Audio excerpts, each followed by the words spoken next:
Bos, kalau udah masuk ajaran baru, rebutan bangku di hari pertama sekolah seringkali terjadi ya.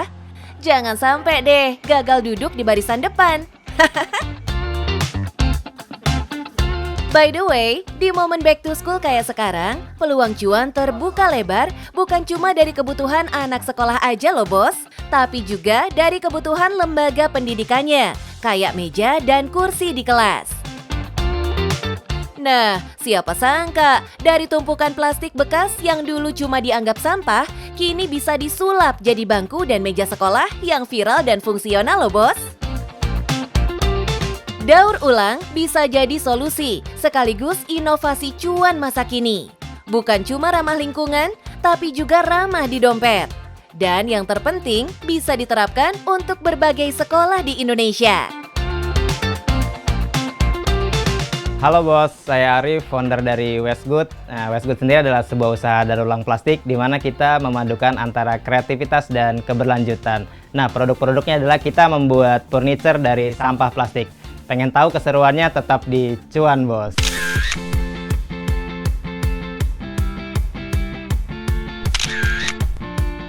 Ini dia Bro Arif yang punya ide sederhana untuk memberi makna pada limbah yang sering dianggap tak berguna.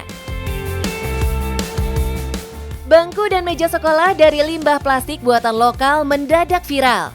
Bukan cuma karena bentuknya yang unik dan kokoh, tapi juga karena misinya yang kuat, membawa perubahan lewat inovasi berkelanjutan. Nah, kebetulan kalau di sekolah waktu itu ada di sekolah swasta di Jakarta ya, kita itu kerjasama. Jadi waktu itu emang di sekolahnya itu ada program Green School juga ya, jadi kayak proses recycle untuk siswa itu mengumpulkan sampah plastik kemasan di sekolahnya, kemudian kita ambil sampahnya sebagian dan dibuat kursi. Kolaborasi cerdas antara sekolah dan Westgood ternyata bukan cuma soal produk, tapi juga soal edukasi. Lewat program Green School, siswa diajak ikut terlibat mengumpulkan sampah plastik yang kemudian bisa diolah jadi bangku dan meja sekolah mereka sendiri. Nggak cuma mengajarkan pentingnya daur ulang, proyek ini juga bisa jadi bukti nyata bahwa perubahan bisa dimulai dari lingkungan sekitar kan bos? Nah, memang kan edukasi awal kan terbentuk di sekolah ya. Selain di sekolah juga kita di sini juga untuk teman-teman sendiri juga kita sering mengedukasi, kemudian di warga-warga sekitar juga beberapa juga ada edukasinya juga. Demi bisa menghadirkan produk daur ulang yang berkualitas, harus ada kegiatan produksi yang dilakukan dari tangan-tangan terampil di sini nih bos. Jadi kalau proses sendiri biasanya kita ngumpulin sampah dari warga, kemudian dari pemulung, terus yang terakhir itu dari pengepul dan bank sampah ya. Setelah itu kita biasanya diproses pencucian. Nah, pencucian karena memang sampah itu banyak yang kotor, nah itu kita cuci, kemudian setelah kita cuci juga masuk ke proses penyortilan. Di balik setiap kursi, meja, dan produk kece lainnya, ada alur produksi yang penuh ketelitian dan tanggung jawab. Mulai dari proses pemilahan sampah plastik, pembersihan, pencacahan, hingga dilelehkan jadi lembaran baru. Semua dilakukan dengan penuh perhitungan. Ya, tantangannya sih sebenarnya lumayan banyak ya. Yang pertama adalah kita harus mengedukasi warga sama teman-teman semua bahwa setiap plastik itu sebenarnya bisa didaur ulang. Cuman harus sesuai dengan warna dan kriteria jenis si plastiknya sendiri. Nah, untuk kita sendiri biasanya mengolah plastik jenis HDPE, kemudian ada LDPE dan PP yang terakhir PET. Bos, kadang bekal terbesar dalam berbisnis bukan datang dari modal besar, tapi dari pengalaman sejak kecil. Seperti Bro Arif ini yang sudah akrab dengan dunia kreatif dan lingkungan sejak masih duduk di bangku sekolah loh. Ya, awalnya emang saya seneng bikin produk dari daur ulang. Memang saya dari SMA juga sering buat daur ulang plastik, multi layer jadi tas gitu. Nah, setelah saya pikir-pikir mungkin plastik lain juga lebih menarik gitu. Nah, setelah itu saya coba pelajarin secara prosesnya dan akhirnya pada 2024 saya mencoba untuk membuat semacam pelatihan dengan teman-teman di sini bareng Ketua Karang Taruna sehingga Westgood ini bisa terbentuk gitu. Dalam dunia bisnis, produk bagus aja belum cukup, Bos. Harus punya nilai lebih. Dan itulah yang bikin usaha ini beda dari yang lain. Fokusnya kan di daur ulang plastik, tetapi yang membedakan itu ada satu ya, yang warna multicolor ya, kita sebutnya multicolor. Nah ini lumayan, prosesnya lumayan cukup rumit karena setelah kita sisaan press itu kita manfaatkan untuk corak motif yang berbeda. Nah ini kita coba kembangkan.